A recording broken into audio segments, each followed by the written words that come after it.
자, 우리 과목의 조금 히스토리를 먼저 얘기를 해야 될 것 같아요. 그 조선해양경영론이 올해처럼 이제 작년이죠. 2020년 2학기부터 3학점 수업이 된 건 작년이 처음이었습니다. 사실 그 전까지는 우리 이제 전임 그 신종계 교수님께서 이제 1학점 수업이었을 거예요, 아마. 1학점으로 이게 어떤 이론 수업이 아니고 주로 이제 어떤 회사에 대한, 그러니까 조선소나 어떤 기업에 대한 이야기들, 해운에 대한 이야기들, 그리고 어떤 전문가들 또는 기업에 계신 분들을 초빙해서 뭐 강연을 한다거나 이제 그런 수업이었다가 이게 작년부터 이제 3학점에 정식 커리큘럼으로 개편이 되면서 이제 과거와는 조금 그 강의 성격이 변경이 되었습니다. 그래서 아무래도 제목이 이제 경영론이라는 말이 붙다 보니까 아마 이걸 신청을 한 학생들도 어떤 그 정말 이제 정통 경영론을 생각을 할 수도 있을 텐데 모르겠어요. 저는 이 경영론이라는 게 이제 워낙 사실 우리 어드미니스트레이션 그러면 굉장히 광범위한 학문이잖아요. 경영학과가 있는 것처럼 또는 뭐 경영공학도 있고 그렇기 때문에 이 하나의 우리 수업에서 이 경영과 관련된 굉장히 이제 너무 많은 부분을 다루는 건 현실적으로 불가능하고 가능한 이제 여러분들이 학부 수준에서 알아야 되는 상식들과 그다음에 어떤 기업에 대한 이야기들 그런 얘기들을 좀 잘 이렇게 연결을 해서 진행을 하고자 합니다. 자, 강의는 저는 우종훈입니다. 우종훈이고 제 전공은 생산공학이고요. 과거에 이제 어떤 뭐 기업의 컨설팅이나 이런 경험들이 좀 있어서 아마 여러분들께 이번 학기 수업을 통해서 좀 유익한 정보를 전달 드릴 수 있을 것 같습니다. 조교는 조기영 연구원입니다. 혹시 이제 아마 저희 조교가 출석 체크라든가 여러분들 뭐 시험 감독, 채점 이제 등등 강의와 관련된 여러 가지 지원 활동을 하기 때문에 일단 이메일을 이제 저한테 연락이 필요한 경우는 저한테 이메일을 보내면 되고 또는 조교에게 문의가 필요한 부분은 조교에게 메일을 보내면 되겠습니다.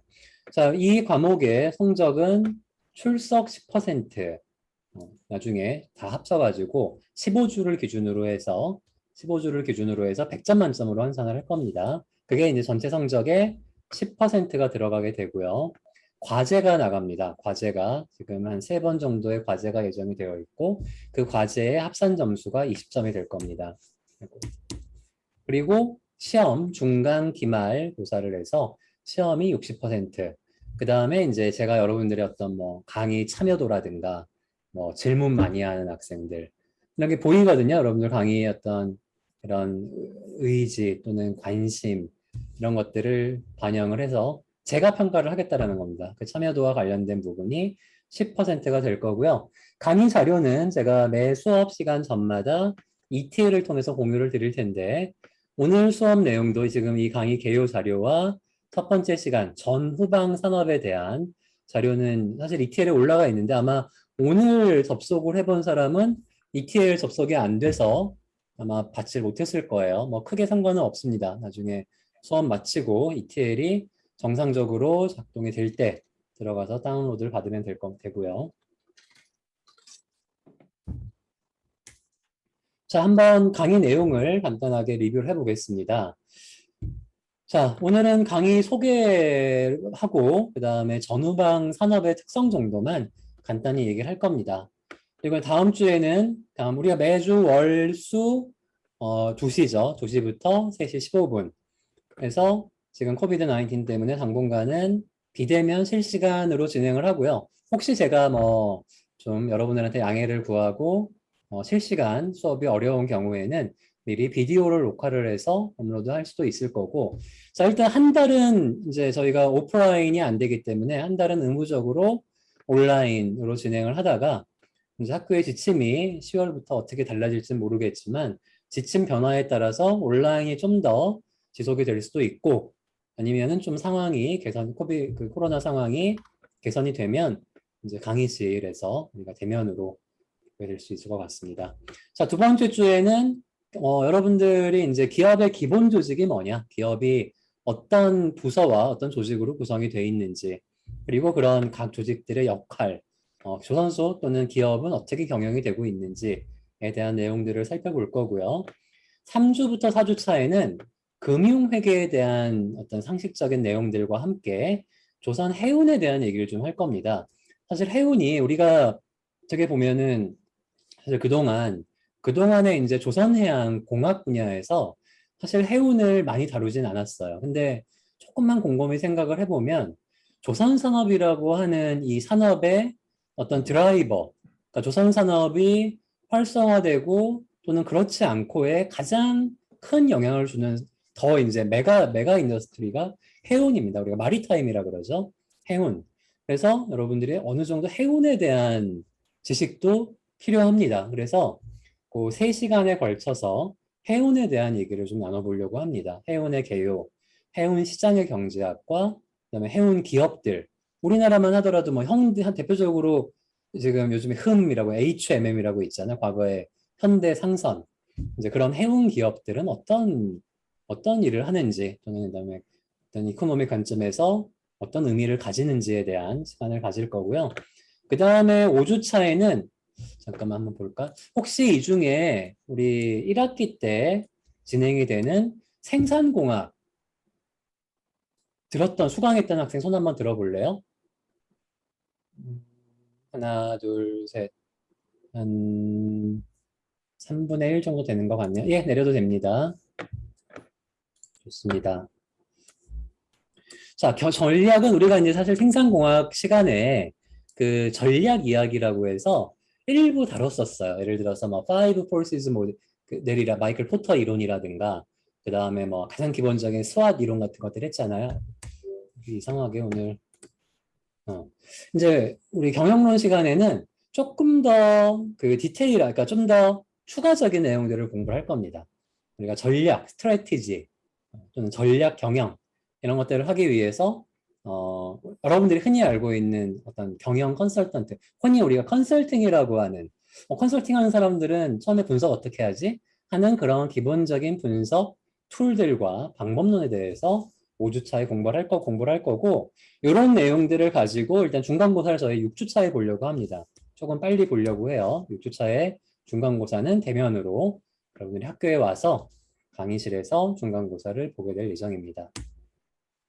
자, 그 다음에 이제 하반기는 우리가 기존의 조선해양 경영론에서 다루지 않았던, 좀, 제가 이제 여러분들의 어떻게 보면은 경영론이라고 하는 거를 조금 더 넓은 의미로 했을 때, 여러분들이 이제 앞으로 연구를 하든, 뭐 기업에 가서, 업무를 하든, 또는 뭐 컨설팅을 하든, 뭐를 하든 도움이 될 수 있는 어떤 프로젝트 관리, 그다음에 뭐 퀄리티 펑션, 그다음에 우리 기성 관리라고 earned value analysis, 그다음에 요즘이 아니죠. 전통적으로 경영학에서 많이 사용되는 데이터 포랑면 분석, 뭐 이런 기법들을 좀 공부를 해서 여러분들이 어떤 과제가 주어진다, 또는 뭐 신제품을 개발을 한다, 또는 어떤 업무를 관리한다라고 했을 때 그런 것들을 좀 어떤 COE를 바탕으로 이렇게 좀 접근할 수 있는 그런 이론들을 학습을 하려고 합니다. 그 다음에 11주 차에는 생산성을 넘은 이유가 요 10주 차에 배운 DEA 방법론을 가지고 생산성 분석에 대한 과제를 줄 거예요. 그래서 11주 차에 넣고 12, 13주 차는 현재로는 초청 세미나를 예정을 하고 있습니다. 여러분들이 아무래도 이제 그 기업의 그러니까 조선소의 각 부서들이 주로 이제 우리 조선 공학 그러면 사실 기존에는 보통 설계를 많이 생각을 해요. 대부분 연구소나 설계. 근데 사실 연구소나 설계는 조선소라는 거대한 조직을 놓고 보면 그 중에 극히 일부분입니다. 우리가 어떤 제조기업이라고 하는 거대한 시스템이 소위 뭐 속된 말로 굴러가기 위해서는 지금 보는 전략 기획이라든가 생산 관리, 그다음에 연구소, 영업 등 이제 다양한 분야의 그런 메가 프로세스들이 존재하는데 이런 각 분야들의 좀 전문가를 초빙을 해서 여러분들이 어떻게 보면 이제 뭐 협소한 의미로는 조선소, 좀 광의의 의미로는 어떤 기업의 좀 다양한 활동들을 좀 들어볼 수 있는 그런 시간을 마련을 해보고자 합니다. 그리고 14주차에 기말고사를 보고 마지막 15주차에는 우리가 포스트모르템이라고 좀 같이 이제 한 학기 동안 배운 내용들에 대해서 한번 같이 복귀해보고 좀 디스커션하는 그런 시간을 마지막 주에 가지려고 합니다. 오른쪽에 우리 과제를 보면은 중간고사 이전에는 과제가 없습니다. 그리고 기말고사 이후에 프로젝트 관리가 아무래도 좀 할 얘기가 많을 것 같은데 프로젝트 관리 제가 이제 예전에 IBM 쪽에 이제 컨설팅 그쪽에 이제 그 훈련을 받을 때 프로젝트 관리를 배우면서 가장 먼저 했던 게 생존 게임이라는 거였어요. 참 별거 아닌데 여러분들이 해보면 굉장히 재미있습니다. 이게 우리 요즘 흔히 얘기하는 그 집단 지성이라고 하는 거 있죠. 어떤 개인의 지식보다 이 군중, 그러니까 여러 사람의 합쳐진 그 합산된 지식이 훨씬 더 좋은 의사결정을 끌어낸다. 그걸 나중에 아마 여러분들 생존 게임이라는 걸로 실습을 한번 해볼 거고요. 이건 그러니까 과제라기보다는 그냥 한번 이렇게 플레이 해보는.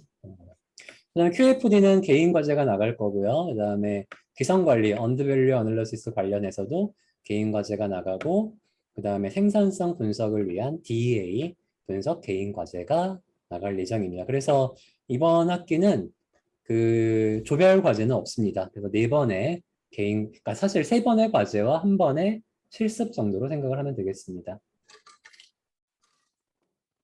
혹시 여기까지 질문 있는 사람 있나요? 이건 내가 생각하던 경영론이 아니야. 그러면은 드랍을 해도 됩니다. 혹시 뭐 그 외에 이 한 학기 동안 우리가 할 내용들에 대해서 혹시 뭐 질문이나 궁금한 부분 있으면은 지금 얘기를 해주세요.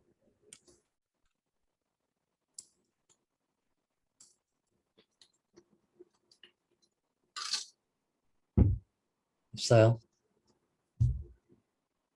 그냥 제 마음대로 해도 돼요. 뭘 해도 좋나요?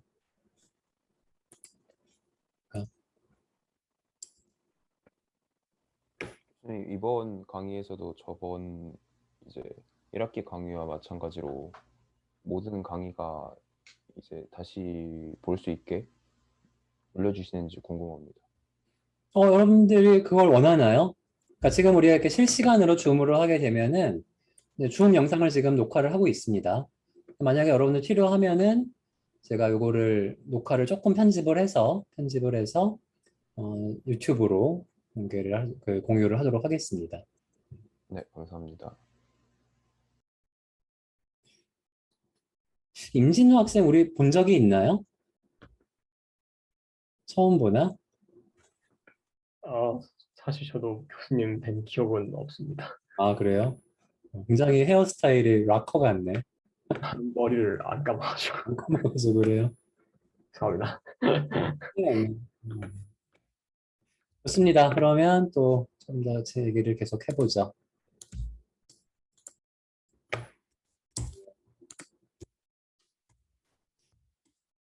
자, 개인, 여기 제가 잘못 썼네. 팀발 숙제 없습니다. 잘못 썼고, 자, 넘어갈게요. 자, 우리가 이제 연락을 할 일이 있으면, 제가 여기 이제 배포되는 자료에 우리 서울대 메일이 있습니다. 그리고 가능하면 여러분들도 서울대 학생이기 때문에 이렇게 뭐 네이버 이런 메일 주지 마세요. 서울대 메일로 가능하면 주고받도록 합시다. 자, 출석은 아까 얘기한 대로 우리 조교가 수업 중에 이메일 시간에 체크를 할 겁니다. 여러분들이 얼굴이 나와 있어야 됩니다. 다음 시간부터요. 얼굴이 나와 있어야 출석을 인정을 해줄 겁니다. 동영상은, 그러니까 아까 얘기한 것처럼 피치 못할 경우에 이제 가능하면 저는 이번 학기는 이렇게 실시간 줌으로 진행을 하려고 하고, 만약에 이제 피치 못할 경우에 동영상을 할 텐데, 사실은 동영상 같은 경우는 출석 체크를 할 수 있는 방법이 명확치가 않습니다. 그래서 방법은 한번 확인을 좀 해보겠습니다. 되면은 뭐 나중에 우리 보게 되면 강의실에서 보게 되면 이름을 부르면 되니까. 자, 우리 나중에 우리 시험 볼 때 얘기해요. 시험을 보면 중간 기말고사 때 시험을 보다가 나갈 수는 있어요. 여러분들이 원하면. 근데 재입술은 안 됩니다. 무슨 얘기인지 알겠죠? 그리고 우리가 혹시 나중에 대면 수업을 하게 되면은 휴대폰, 노트북 IT 기기는 사용을 다만 이제 이건 요즘에 이제 좀 트렌드가 바뀌어서 요즘에 이제 그 노트 대신에 이렇게 스마트 패드 사용하는 경우는 있어요. 그래서 그거는 허용을 하도록 하겠습니다. 그 다음에 모자, 선글라스. 자, 마스크는 요즘 좀 다르죠. 마스크는 우리 당분간 해야 될 것 같고, 자, 수업 시간에 모자나 선글라스는 일단 저는 금지입니다. 그리고 수업 중에 이제 뭐 이렇게 잠을 깨기 위한 간단한 음료나 간식 같은 거 뭐 막지 않습니다. 자, 우리 배움 윤리 조금 확인하고 넘어갈게요. 제가 항상 매 학기 수업마다 얘기를 하는데, 우리 표절, 위조, 변조 이런 것들이 있습니다. 자, 표절이 뭐냐? 표절. 표절은 남의 자료를 갖다 쓰는 거예요, 그냥. 우리 요즘에 사실 이렇게 언론상에서도 정치인들이나 뭐 정치인 지인들 이 표절 얘기 많죠. 이게 뭐냐면 내가 어떤 논문을 쓰거나 어디 글을 쓰는데 남이 쓴 거를 카피하는 거예요. 남이 쓴 글을 내가 사용하기 위해서는 반드시 레퍼런스, 출처를 밝혀야 됩니다. 이게 사실 과거에는 굉장히 느슨했어요. 느슨해서 그냥 뭐 그냥 뭐 남도 그러니까 나도 뭐 굳이 뭐 밝히지 않고 사용하지 이랬는데 앞으로는 이게 우리나라도 이제 점점 이런 문화가 점점 선진화가 되면서 이 표절, 좀 더 얘기할 위조 변조에 대해서 굉장히 이 페널티나 그 상벌이 특히 그 벌조, 페널티가 굉장히 강해지고 있습니다. 이게 이제 강해지는 정도가 나중에 시험도 얘기하겠지만 강해지는 정도가 그냥 한번 경고하고 마는 게 아니에요. 여러분들의 어떤 기록에 남게 되는 그래서 나중에 혹시 이 중에 공무원 할 사람이 있겠죠? 근데 예를 들어서 나중에 여러분들이 뭐 표절했다 또는 시험을 보다가 컨닝을 했다. 여러분들 학적부에 빨간 줄이 올라갑니다.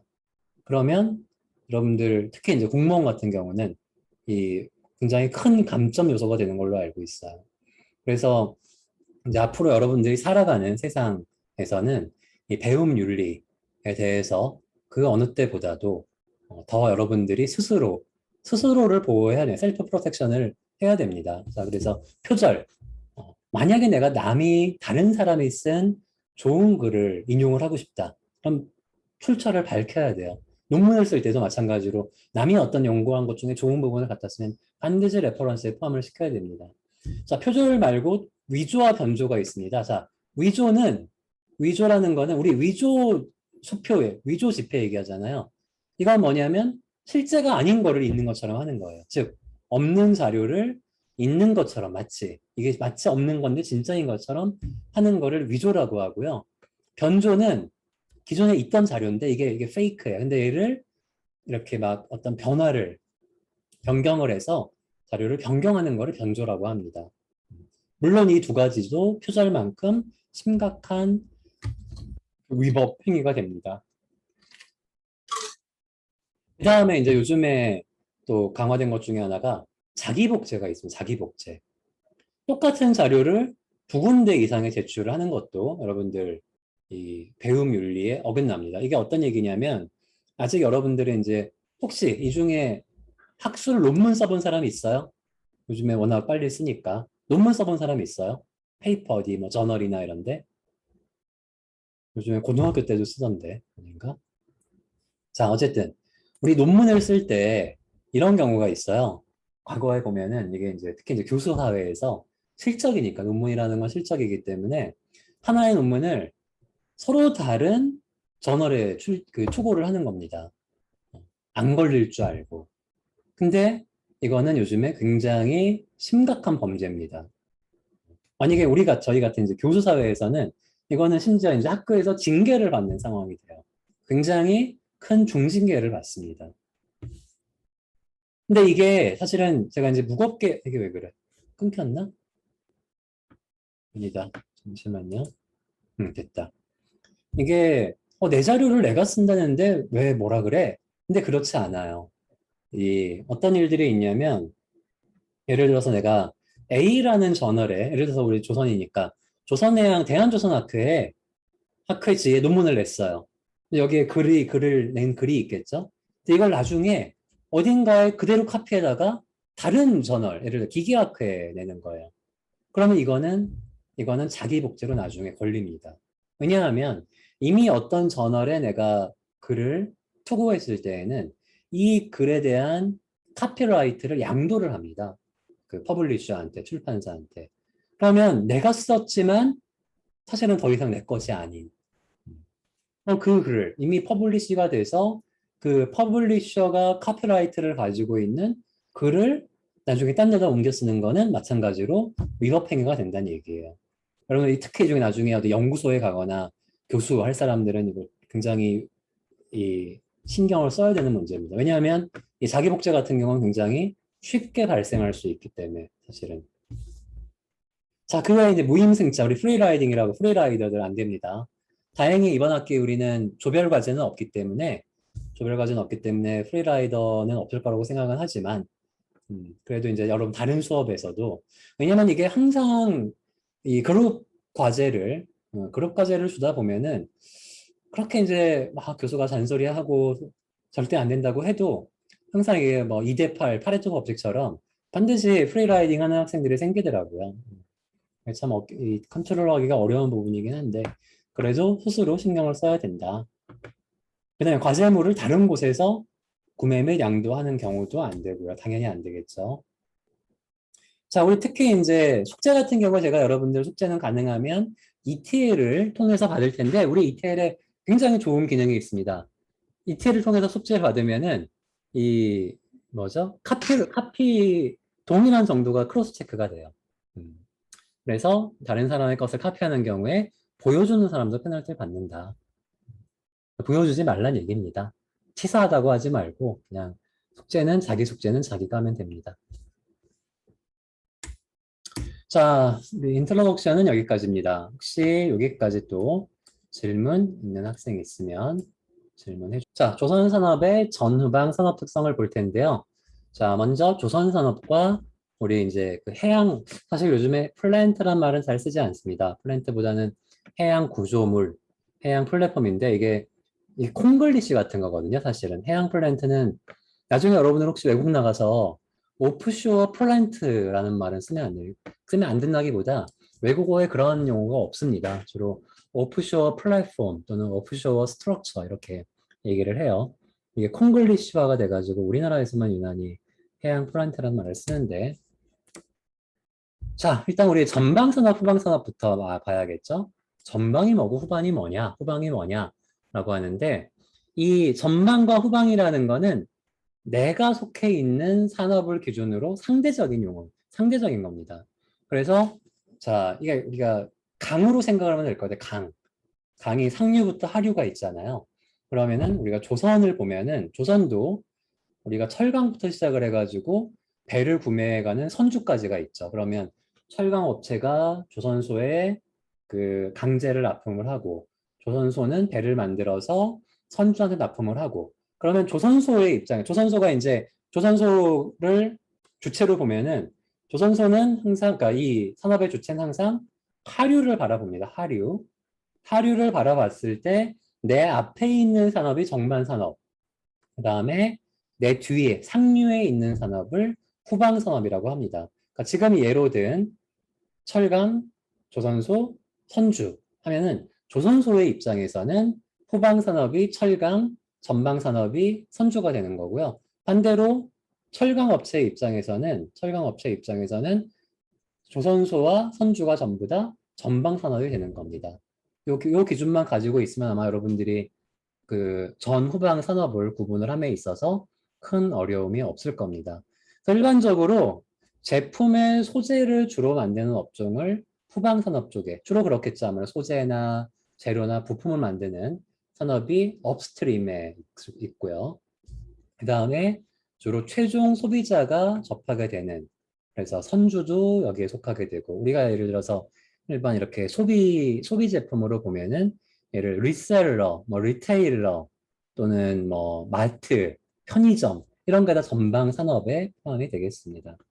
자, 조금 구체적으로 예를 들면 A라고 하는 유업회사가 있다고 하면은 자, 유업회사에 우유를 납품하는 낙농은 A 유업회사를 기준으로 봤을 때 이 낙농 산업은 후방 산업이겠죠. 왜? 나보다 더 뒤에 있으니까, 업스트림에 있으니까. 자, 그런데 이제 A 유업을 기준으로 봤을 때 일반 소비자에게 우유를 판매하기 때문에 일반 소비자가 전방인데 제과업체에 우유를 납품하기도 하기 이런 경우에 제과업체는 A 유업의 전방 산업이 되는 겁니다. 자, 그리고 이 제과업체의 입장에서 보면은 A 유업이든 낙농산업이든 다 나한테 공급을 해주잖아요. 나한테 세일즈를 하잖아요.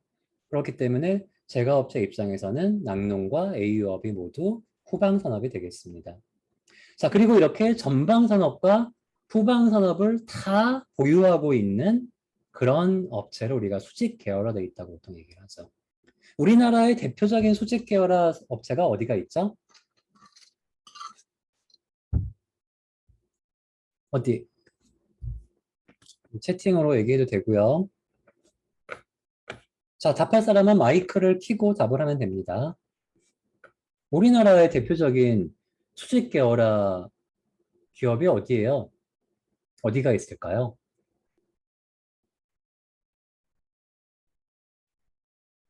아직 서먹서먹한가? 3, 4학년 정도면 그런 서먹함은 벗어날 때 되지 않았어요? 자, 우리나라, 제가 지금 딱 먼저 떠오르는 수직 계열화는 현대입니다. 현대그룹. 일단 현대는 현대제철을 보유하고 있죠. 그 전체 그룹사로 보면. 그리고 현대그룹은 중공업과 현대자동차를 가지고 있습니다. 그렇죠? 그리고 이제 그 유통은 없네요. 그리고 현대는 유통은 없죠. 유통은 없지만 금융산업도 가지고 있죠. 그렇죠? 그래서 현대가 이제 우리나라 보면 대표적으로 그런 소재와 완제품을 다 만드는 그런 수직 계열의 특히 이제 요즘이라기보다는 한 15년 전에 한 20년 안팎으로 현대가 모비스라고 하는 회사를 만들었잖아요. 그래서 모비스가 있기 전에는 현대자동차는 모든 이제 부품이나 모듈을 다른 서브 컨트랙터로부터 구매를 하다가 지금은 이제 물론 이제 모비스도 독립회사예요. 독립법인이긴 하지만 그룹사에 속해 있기 때문에 현대자동차에 그 납품하는 되게 많은 부품이나 소재들은 현대 모비스에서 납품을 하죠. 그런 걸 우리가 수직 계열화 되어 있다고 얘기를 하고요. 여러분들 잘 아는 삼성전자도 마찬가지입니다. 삼성전자도 이 사업부를 보면은 일단 우리가 메모리 사업부가 있고요. 소재 쪽이죠. 아무래도 소재 부품. 우리 흔히 아는 반도체 칩 만드는 메모리 만드는. 그리고 삼성전자 안에는 LCD 디스플레이 사업부와 그다음에 모바일 무선 사업부가 있습니다. 여기는 완제품을 만드는 사업부예요. 특히 모바일 사업부는. 그러면은 삼성전자도 소재를 만드는 반도체와 완제품을 만드는 무선 사업부를 다 가지고 있는 거예요. 그럼 일종의 이것도 하나의 그 전체 그 서플라이 체인 중에 일부긴 하지만 일부 이 수직 계열화가 돼 있다고 볼 수가 있습니다.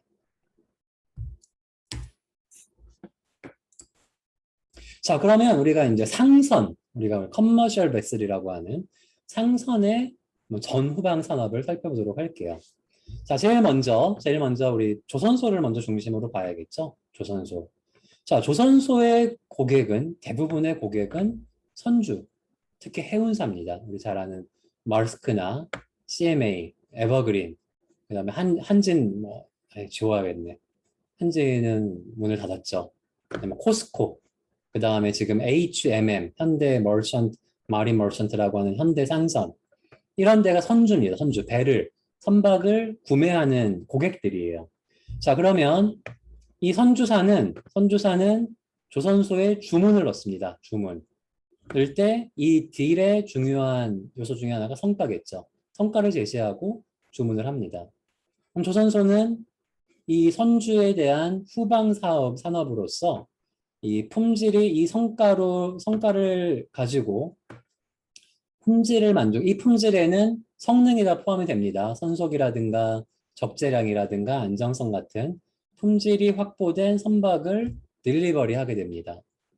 이게 대표적으로 두 개가 들어가고. 근데 조선산업은 조금 이제 독특한 게 이 선박에 탑재되는 기자재들에 대해서 일부 우리가 장납기 자재라고 하는데 대표적으로 철판을 어디 걸 쓸 거냐, 엔진 메이커가 어디냐, 이런 것들을 일부 선조사가 결정을 하기도 합니다. 예를 들어서 현대상선이 HMM이 조선소에 발주하면서 야 우리는 이번에 엔진은 현대중공업 엔진 써. 그러면은 조선소는 그거를 써야 돼요. 조금 이제 조선산업의 특성이죠. 이게 항공도 비슷합니다. 항공도 물론 이제 항공 같은 경우는 이미 그 항공기 개발 단계에서 엔진이 뭐 벤틀리냐 롤스로이스냐 이런 것들이 어느 정도 결정이 되기는 하지만 그런 것처럼 이런 특히 이제 엔진처럼 좀 부피도 크고 그 다음에 전체 성과의 많은 부분을 차지하는 그런 기자재 같은 경우는 이거를 선주사가 결정을 해서 지정을 하기도 합니다.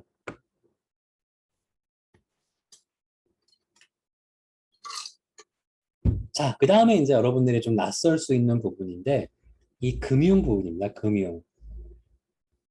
자, 혹시 이 중에 우리 RG라는 거 들어본 사람 있어요? RG? RG 들어본 사람 손. RG 한 명. RG 들어본 사람. 이게 창이 하나에다 안 나오네. 두 명. RG 손 들어보세요. RG 세 명. 별로 없네요. 자, 우리 조선에서 가끔 이런 신문 기사나 뉴스 같은 것들 보면은 조선 산업 얘기할 때 굉장히 많이 나오는 용어입니다. RG가 뭐냐면 리펀드 개런티의 약자입니다. RG. 리펀드 개런티는 우리말로 환급 보증입니다. 환급 보증. 자, 이게 왜 필요하냐? 왜 필요할까요? 선주가 조선소에 배를 발주해서 구매하는데 보험이 필요하다는 얘기예요. 보험이. 근데 우리가 어디서 이렇게 물건 살 때 보험 넣지 않잖아요. 그렇죠? 근데 이제 선박은 워낙 고가고, 그렇죠? 우리가 돈을 주고 구매할 수 있는 물리적인 제품 중에는 가장 고가에 속하는 제품 중에 하나고요. 두 번째는 이게 그 ETO죠. 엔지니어링 투 오더. 주문을 받아가지고 그때부터 설계가 시작이 되고 자재를 발주해서 조립하고 완성하는 단계가 굉장히 시간이 오래 걸립니다. 자, 그러면 선주 입장에서 이거를 발주는 했는데 걱정이 되는 거예요. 이거 건조하다가 조선소가 망하면 어떡하지? 또 망하진 않더라도 이거 예정된 납기에 배를 인도받지 못하면 어떡하지? 이런 고민들을 한단 말이죠. 왜냐하면 한두 푼이 아니니까. 최소 수백억에서 그 해양 구조물 같은 경우는 조단위잖아요. 조단위. 그렇기 때문에 선주사에서는 반드시 금융을 통해서 보험을 듭니다. 근데 그 보험을, 자, 선주금융도 있지만 우리가 보통 RG라고 하는 거는 조선소의 금융입니다. 이거를 조선소가 선주하고 계약을 맺기 위해서는 선주를 안심시키기 위해서, 자, 보세요. 우리가 선주께서 주신 돈을 띄어먹지 않고 혹시 나중에 잘못되더라도, 죄송해요. 잘못되더라도 이 보험에서 다 환급을 해줄 겁니다. 라고 하는 조선소 금융 쪽의 얘기가 되겠습니다. 우리나라 같으면 이제 우리나라 신한은행, 특히 이제 기업은행, 산업은행이 이걸 많이 하죠. 기업은행, 산업은행이 조선소가 보험을 드는 거예요. 들어서 이게 뭐냐면 선주한테 보여주기 위한 겁니다. 그리고 나중에 혹시라도 인도를 못하거나 사고가 났을 때 이걸 해주게. 그러니까 그럼 이제 은행은 뭘 하냐? 이 환급 보증에 대한 수수료를 받고 보험을 들어주는 거예요. 그래야만 선주가 오케이. 그래서 우리가 이제 보통은 이걸 다 이 과정을 요약해서 그냥 조선소가 RG를 획득했다, 못했다라고 얘기를 합니다. 보통 RG를 획득을 해야만 선주하고 파이널 컨트랙트가 이루어지는 거예요. 근데 이게 이제 왜 중요하냐면 이걸 받지 못하면, 그러니까 조선소가 배를 건조할 능력이 있고 그다음에 배를 사갈 선주가 있더라도 그 국가의 또는 이 조선소의 수주를 담보해줄 금융회사가 없으면은 수주를 받지 못합니다. 우리가 이런 경우를 뭐라고 해요? 흑자도산 난다 그래요. 또 과거 우리 그 금융위기 때하고 사실 금융위기보다는 최근에 그 뭐죠? 그 유가 하락과 그 다음에 유가 하락하고 그 뭐죠? 물동량 저하의 과정에서 굉장히 많은 조선소들이 문을 닫았습니다. 근데 개중에는 정말 수주가 없어서 문을 닫은 조선소도 있지만 반면에 일부 조선소는 충분히 수주가 있었음에도 불구하고 은행들이 겁나서 알지를 주지 않는 거예요. 자, 그러면은 조선소는 야, 내가 앞으로 3년 동안 1조에 지금 예약된 수주가 있어. 근데 그 상태로 그냥 뱅크럽시 합니다. 알지를 받지 못하면. 그리고 자, 마찬가지로 이제 조선소에 이렇게 민감하진 않지만 선주도 선주 나름대로 보험을 듭니다. 선주금융. 근데 이쪽은 그렇게 막 이렇게 뭐죠? 크리티컬하지는 않아요. 조선소 쪽의 금융, 리펀드 개런티가 굉장히 좀 중요한 그런 요소가 되겠다라는 거고 또 하나 이제 여기에 탑 헤비테일이라고 있는데 이게 뭐냐면 이건 조금 제가 어노테이트를 해야겠네요. 글씨를 키울 수 있는 방법이 없나? 자, 요거 조금 얘기를 하기 위해서 자, 우리가 선주가 조선소에 배를 발주하면은 자, 예를 들어서 1,000만 원을 주고 발주를 했다고 해요. 그럼 1,000만 원을 조선소에 어떻게 사실은 요 은행을 통해서 주는 거긴 한데 1,000만 원을 어떻게 줄 것 같아요? 자, 한 번에 딱 1,000을 낼 것 같아요? 아니면 나눠서 줄 것 같아요? 자, 우리 좀 반응형 수업을 합시다. 당연히 나눠서 줍니다. 분할 지급을 하는데 자, 이 분할 지급을 우리가 보통 키 이벤트 시점에 한다 그래요. 키 이벤트라는 거는 크게 우선은 4개의 키 이벤트가 있습니다.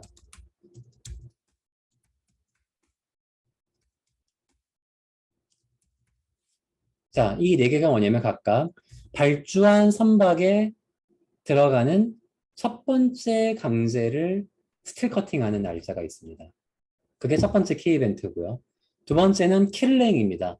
자, 선주가 발주한 선박을 이제 도크에 첫 블럭을 갖다 놓는 그 시점을 킬링이라고 하고 런칭은 이제 도크나 또는 벌스에서 탑재된 선박을 물로 끌어내는 런칭한다 그래서 런칭. 그 다음에 이제 마지막으로 이 선박을 이제 암벽에서 남은 작업을 다 한 다음에 선주한테 이제 인도하는 딜리버리는. 자, 보통 전통적으로는 예를 1,000만 원짜리 배다 그러면은 선주가 이 각각의 시점마다 각각 250만 원씩 4분의 1씩 지급을 했어요.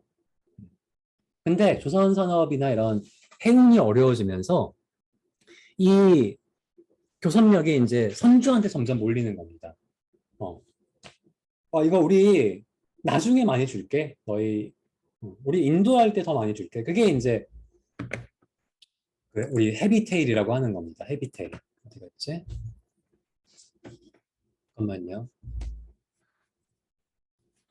좀 이상하네. 큰일 났다. 이거 어떻게 없애지?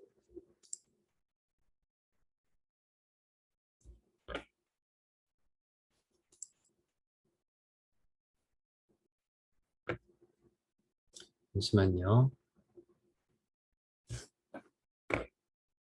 지금 마우스가 안 보여서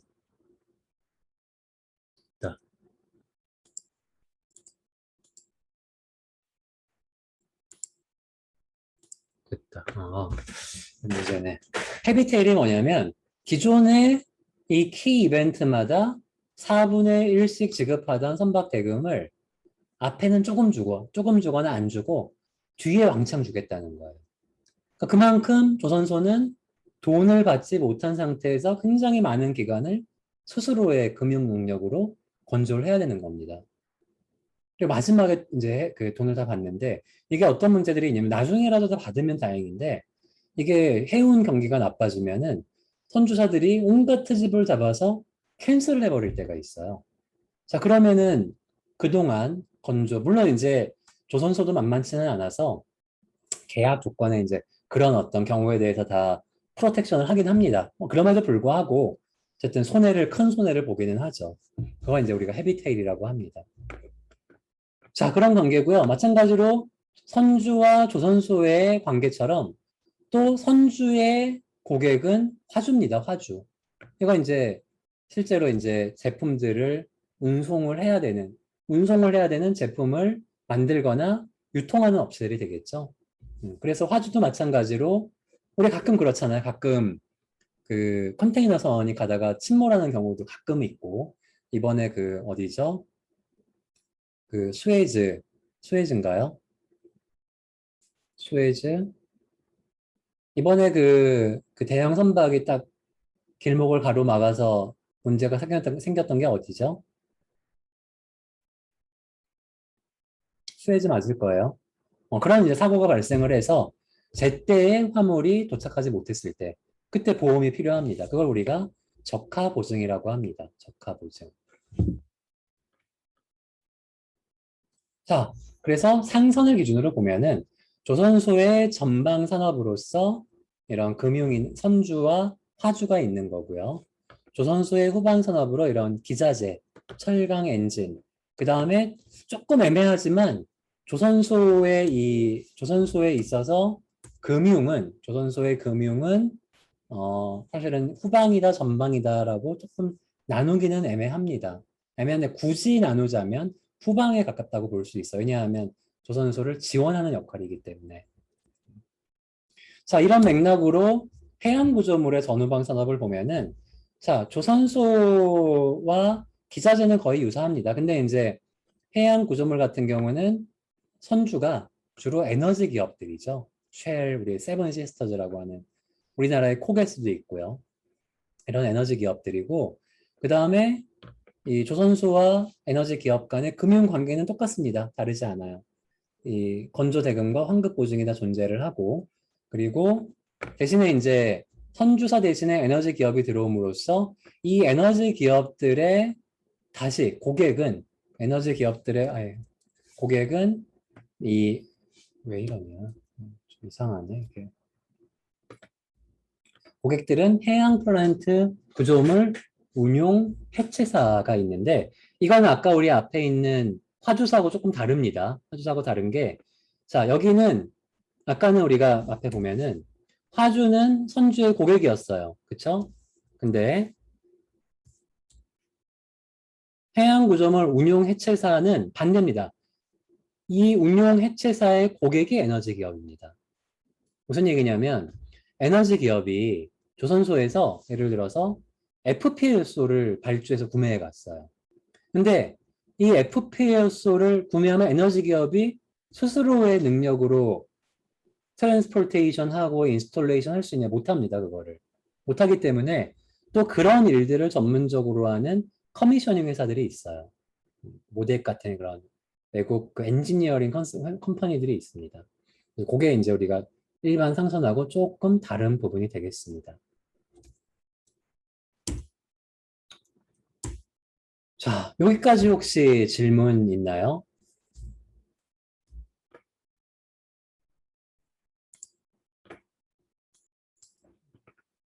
거의 지금 분위기로는 반 이상 드랍 예정인 것 같은데 별로 여러분들이 생각했던 수업이 아니에요? 아니면 아직 너무 쉬워요, 내용이? 환급 보증의 액수는 보통 성과를 기준으로 하고 제가 알기로는 그 성과만큼을 환급 보증으로 잡는 걸로 알고 있습니다. 다만 이제 그만큼의 수수료는 아니죠. 그 중에 예를 들어서 몇 퍼센트가 이제 금융권이 가져가게 되는 수수료가 될 거고 그 얘기는 뭐냐면은 자, 최악의 경우에 조선소가 망했어요. 또는 도저히 능력이 안 돼가지고 인도를 못했어. 그러면은 선주는 거기에 대한 보상을 받아야 되잖아요. 왜냐하면 그때까지 낸 금액이 있으니까. 그쵸? 예를 들어서 아까 얘기한 킬레인 때까지 그 대금을 지급을 했다. 예를 들어 1,000만 원 중에 500만 원까지 지급을 했다. 그러면은 500만 원을 선주는 금융사에서 보증을 해줘야 되는 겁니다. 만약에 1,000만 원을 다 줬는데 조선소가 망해서 인도를 못했어. 그런 경우 거의 없겠지만 그러면은 1,000만 원을 다 물어줘야, 그러니까 물어준다기보다 보험 개념이 그렇잖아요. 우리 보험 개념. 그렇죠? 자동차 보험 그러면 자동차 보험은 보통 이제 뭐 드라이버의 운전 경력이나 그리고 차의 그 차량의 뭐죠? 생산 연도에 따라서 사등적으로 결정이 되는데 우리가 선박이라는 거는 건조 중인 선박은 완전히 세배이기 때문에 보통은 성가를 기준으로 환급 보증 액수가 정해지게 됩니다. 그러니까 맥시멈 환급 보증의 액수가 선가가 되겠죠. 혹시 제가 이게 나중에 다시 확인해보고 조금 사실 확인 결과 다른 내용이 있으면은 다시 알려드리도록 할게요. 자, 그러면 뭐 거의 다 오늘 내용은 남은 내용만 살펴보도록 하죠. 자, 그래서 조선소가 왜 필요하냐? 조선소 앞하고 맥락이 연결되진 않지만 조선소는 일단 조선산업이라고 하는 거는 우리가 자동차나 중공업 그리고 에너지 산업처럼 국가의 주력 산업 중에 하나입니다. 왜냐하면 조선산업이 굉장히 레이버 인텐시브하다, 인력 집중 산업, 그러니까 레이버 인텐시브한 산업이기 때문에 특히 고용 창출 효과가 큰 산업이고요. 그 다음에 어떻게 보면 그런 어떤 이코노미 오브 스케일이라고 하는 규모의 경제가 가능한 산업입니다. 그렇죠? 그리고 이제 특히 우리나라 같은 경우는 이미 이제 70년대 후반 80년대부터 꾸준히 쌓아 올린 그 어떤 월드 리더로서의 그런 경쟁력을 충분히 보유하고 있기 때문에 그런 국가의 어떤 뭐라 그러죠? 실질적인 프로핏을 가져올 수 있는 산업인 동시에 또 하나는 이 방위 산업입니다. 방위 산업. 이게 굉장히 무시 못할 내용인데 왜냐하면 우리가 이제 사실 우리는 지금 그 전쟁이 없는 사실 정확하게 휴전 상태죠. 근데 저도 그렇고 여러분도 그렇고 이제 뭐죠? 전쟁이 없는 시절을 보내곤 있지만 만약에 우리가 전쟁이 발생을 한다라 그러면은 이게 굉장히 중요한 이게 왜냐면 조선 같은 경우는 군함을 만들어내는 산업이 되고요. 자동차 산업 같은 경우는 탱크나 그런 장갑차를 만들어내는 산업이 되고 그 다음에 어디죠? 뭐라고 해야 되나? 예를 들어서 어쨌든 우리가 흔히 아는 그런 제조 산업들이 긴급 전시에는 군수품을 만드는 산업이 되는 거예요. 그런 의미에서 관점에서 조선이나 중공업, 에너지 산업들이 중요하다라는 겁니다. 왜냐면 이게 보급이 꾸준히 이어져야 이게 그러니까 우리가 한번 요즘에 이제 나이가 들다 보니까 역사에 좀 관심이 생겨서 2차 세계대전 때를 가만 보면은 지금은 상상이 안 되지만 소위 일본이 미국하고 맞짱을 떴잖아요. 그렇죠? 사실 지금의 어떤 미국의 그런 국력이나 또는 군사력을 보면은 정말 상상은 안 되지만 그 당시를 보면은 일본도 세계 정복의 야유기 적어도 세계는 아니어도 어떤 동남아시아 특히 이제 중국과 러시아를 왜냐면 중일 전쟁과 청일 전쟁이 있었잖아요. 그리고 이제 2차 세계 대전 때 미국과 물론 나중에 이제 패하긴 했지만 어떤 한 시점을 끊어서 보면은 어쨌든 미국과 전쟁을 했던 나라죠. 근데 그게 어떻게 가능했을까를 생각을 해보면 그 당시에 일본 같은 경우에 특히 왜냐면 일본이 섬나라잖아요. 섬나라기 때문에 이 군함들이 굉장히 중요했습니다. 근데 그 당시에 일본이 미국과 어쨌든 제한적인 전쟁이 가능할 정도로 군함을 찍어내는 그런 생산 능력이 있었어요. 심지어는 우리가 요즘에 항공모함이 굉장히 이제 만들기 어려운 배고 근데 그 당시의 기록들을 찾아보면은 이미 그 당시에 50년 이전에 일본은 항공모함을 만들어냈던 나라입니다. 자, 그렇기 때문에 이런 미국도 마찬가지고요. 미국도 1, 2차 세계대전을 거치면서 어마어마한 생산 능력을 확보를 한 거죠. 지금도 마찬가지고. 그러니까 심지어 우리가 진주만에서 미국이 일본에 한번 당했잖아요. 긴급 뭐죠? 공격을 받아가지고 그 항공모함과 그 함정들이 수십 척이 파괴됐음에도 불구하고 뭐 미국의 어떤 그 동부의 뉴포트 뉴스나 노스로 그룹만 같은 이런 조선소들이 그럼에도 불구하고 굉장히 빠른 시간에 군함과 항모를 찍어낼 수 있는 그런 생산 능력이 있었다는 거죠. 자, 뭐 얘기가 좀 샜는데 그런 관점에서 이게 이 얘기입니다. 예를 들어서 고용 창출이 안 되고 경쟁력이 없더라도 이 방위 산업 하나만으로도 존재의 의미가 있다라는 얘기가 되는 겁니다. 왜냐면 이게 왜 그러냐면 미국 같은 우리가 지금 조선 산업에서의 미국의 위치는 어딜까요? 자, 냉정하게 지금 현재 그 커머셜 베슬 시장에서 이름을 낼 수 있는 미국 조선소는 없습니다. 그렇죠? 여러분들 아마 이름을 댈 수 있는 그 상선을 만드는 조선소 미국에 없어요.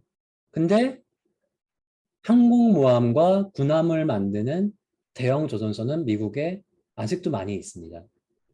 제가 아까 얘기했던 뉴포트 뉴스, 워싱턴 아래 뉴포트 뉴스나 이런 조선소들은 여전히 그 세계 어느 국가보다도 많은 수의 항공모함과 그 함정들, 그 워쉽들을 만들어내고 있는 거죠. 그 얘기는 뭐냐면 이게 단순히 시장 경쟁이나 고용 창출만의 문제는 아니라는 것을 반증하는 사실이라고 할 수 있겠습니다. 자, 우리나라의 조선해양산업의 위상을 잠시 살펴보겠습니다. 우리나라 조선해양산업은 먼저 이건 어떻게 보면 사실은 약점일 수도 있는데 내수가 거의 제로에 가까운 100%, 그러니까 99% 수출 산업입니다. 이게 이제 장점으로는 수출 기여도가 많을 때는 한 30% 가까이도 간 적이 있고 지금도 꾸준히 5에서 10%대를 책임지고 있는 산업이고요. 특히 2009년, 11년도에는 그 국내 이제 수출 매출액 기준으로 1위를 차지한 적도 있었고 여전히 국내 이제 제조업의 10위 이내를 차지하고 있는. 그다음에 주력 상선의 경우에는 특히 이제 우리 컨테이너, 뭐 크루드 오일 탱커, 우리 유조선이라고 하는 그 다음에 LNGC 요즘에 이런 경우는 거의 100% 기자재까지 국산화가 돼 있습니다. 그 얘기는 수주를 할수록 이게 외화 가득률이 90% 이상이 된다는 얘기고요. 그 다음에 이제 뭐 오늘 아직 관심 별로 없겠지만 항상 그 세계 뭐 이런 유명한 이런 저널들에 해마다 세계 최우수 선박을 선정을 합니다. 마치 뭐죠? 자동차도 그런 거 있잖아요. 어디서 뭐 올해의 자동차 해가지고 뭐 세단은 뭐고 뭐 이렇게 뭐 SUV는 뭐다 이렇게 하듯이 선박도 그런 선정을 합니다. 근데 이거는 거의 제가 알기로는 한 10년, 15년 우리나라 선박이 이걸 놓친 적이 없어요.